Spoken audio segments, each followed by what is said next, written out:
Olá a todos, sejam bem-vindos a mais um novo vídeo e hoje trago-vos assim um cenário um pouco diferente porque vou-vos falar sobre algumas questões de exame, mais propriamente escolhas múltiplas que eu acho que não referi muito bem na matéria, naqueles resumos que fiz, ou então que acho que devo rever com vocês. São poucas questões, mas achei por bem fazer este vídeo e então vamos começar pela primeira questão que nos fala sobre os métodos de venda e essa matéria eu não referi mesmo. Eu própria pensava que não saía, no entanto também foi a única questão dos exames que eu vi acerca disso e também acho que qualquer um conseguia acertar, só se ficasse mesmo indeciso entre a B e a C, mas por acaso eu mesma acertei. E então, basicamente, nós temos 4 tipos de venda, que temos a venda à distância, a venda automática, a venda direta ou ao domicílio e o cybervenda ou venda através da internet. Apenas precisamos saber que a venda à distância corresponde àquela venda feita através de catálogos ou através de um anúncio da televisão que nós ligamos e basicamente não há contacto direto entre o comprador e o vendedor. Já a venda automática, isso é muito fácil de saber, são aquelas máquinas que nós vemos nas estações de comboio, nos hospitais ou até nas próprias cidades. Já há espaços próprios para essas máquinas, que pode ser de venda de tabaco, que também há nos cafés, ou então venda de bebidas como café, chocolate quente, café com leite, entre outros, ou aqueles snacks. Depois, a venda à distância ou a venda ao domicílio corresponde àquela venda em que há contacto direto entre o comprador e o vendedor e normalmente é feita em casa de um deles. Temos como, por exemplo, as vendas de Tupperware ou então as vendas das Bimby, entre outras. Depois, por fim, o cybervenda ou venda através da internet é aquela venda que nós fazemos, então, através da internet.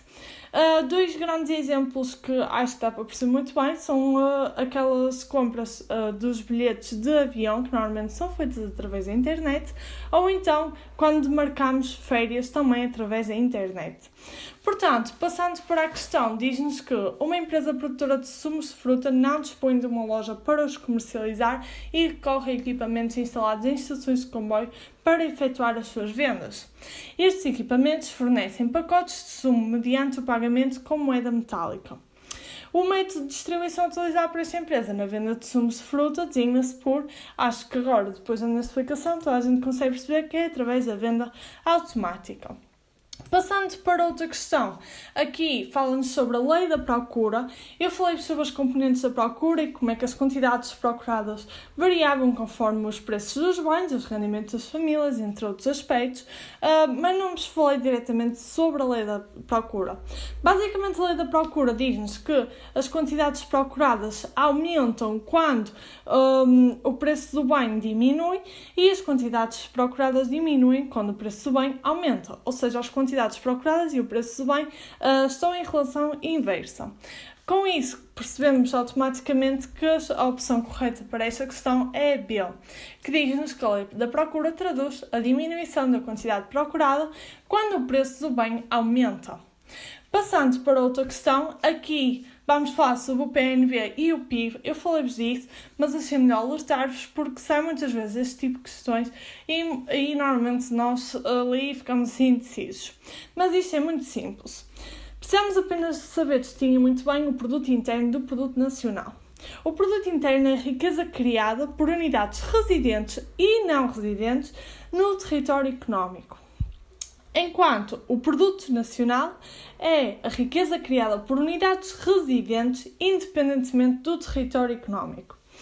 Posto isto, vamos à primeira questão que nos diz: se 2 engenheiros portugueses forem trabalhar para o governo angolano por um período de 6 meses, ou seja, não são considerados ainda unidades residentes angolanas, mas sim unidades residentes portugueses, porque é apenas por um período de 6 meses, então os ordenados oferidos por esses engenheiros são contabilizados e aqui excluímos logo 2 opções.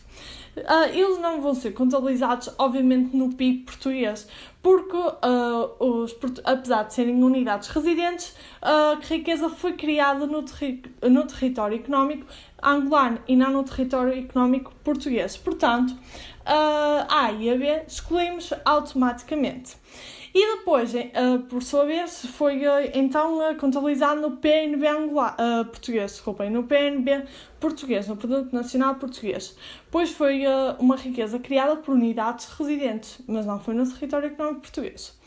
Por sua vez, como foi no território económico angolano, então vai ser contabilizado no PIB angolano e não vai ser contabilizado no PNB angolano porque não foi a riqueza criada por unidades residentes angolanas. Então, a opção correta é a C. Passando para esta questão, diz-nos que, em 2013, uma dada empresa residente em Espanha, mas constituída por capitais portugueses, ou seja, os acionistas portugueses é que investiram nesta empresa espanhola, criou no território económico espanhol, muito importante, um valor acrescentado bruto de 200 mil euros. Nesse ano, a empresa não distribuiu lucros pelos seus acionistas, ou seja, os portugueses não receberam nada, nem efetuou outros pagamentos relativos a rendimentos primários ao resto do mundo. Então, o valor acrescentado bruto criado pela empresa em 2013 foi contabilizado.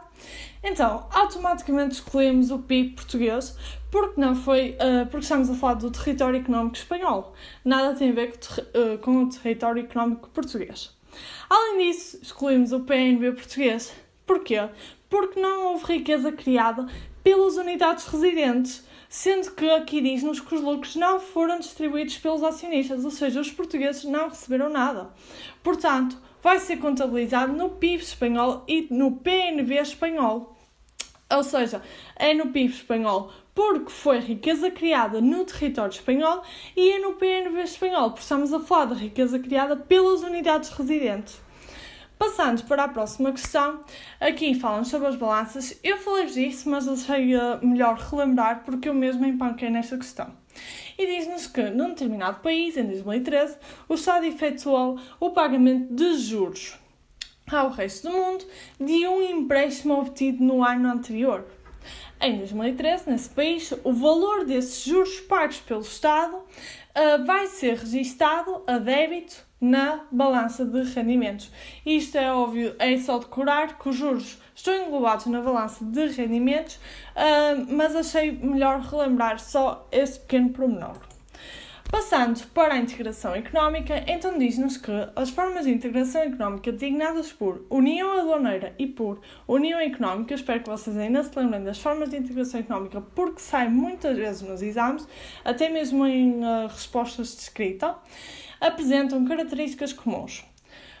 Como a existência de... Então, a A e a B nós escolhemos automaticamente, porque se bem se lembram, nós na União Aduaneira ainda não há livre circulação de pessoas, serviços e capitais, apenas existe a livre circulação de mercadorias.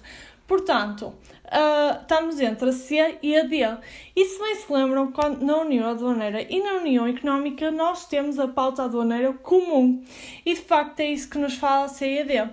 O problema é que eu não vos falei se era acerca das exportações de mercadorias ou a importação de mercadorias. E a correta é a D. Ou seja, quando eu digo pauta aduaneira comum, falamos sobre a pauta exterior comum aplicada sob a importação de mercadorias de países terceiros. Apenas precisam ter essa ideia. Passando agora para esta questão que eu disse que não ia sair, algo assim, mas afinal eu vi um exame que acho que já é antigo este exame. Que tinha esta escolha múltipla, então achei por bem relembrar e dizer-vos que afinal é preciso ter uma ideia disto. Eu falei-vos sobre alguns exemplos de formas de integração económica, como o ASEAN, o NAFTA, o AFTA, o Mercosul, a COMESA e o AFTA, e acho que mais nenhum, mas disse que não era preciso saberem mais nada acerca disso.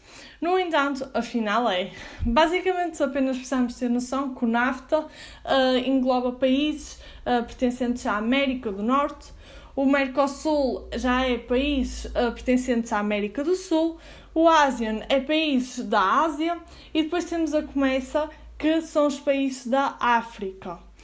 Pelo menos no meu manual apenas fala dessas, mas basicamente concluímos então que constitui exemplo de uma forma de integração económica na América do Norte, a NAFTA. Passando para a próxima questão, isto eu disse-vos que não saía e de facto até fiquei um bocado surpreendida, porque é preciso mesmo saber isto tudo e ainda é uma grande parte de matéria. Basicamente, isto fala-nos sobre as instituições e outros organismos da União Europeia. Apenas acho que precisamos saber estas, que é o Conselho Europeu, o Conselho da União Europeia, o Parlamento Europeu, a Comissão Europeia, o Tribunal de Justiça, o Tribunal de Contas e o Banco Central Europeu. Ainda são bastantes.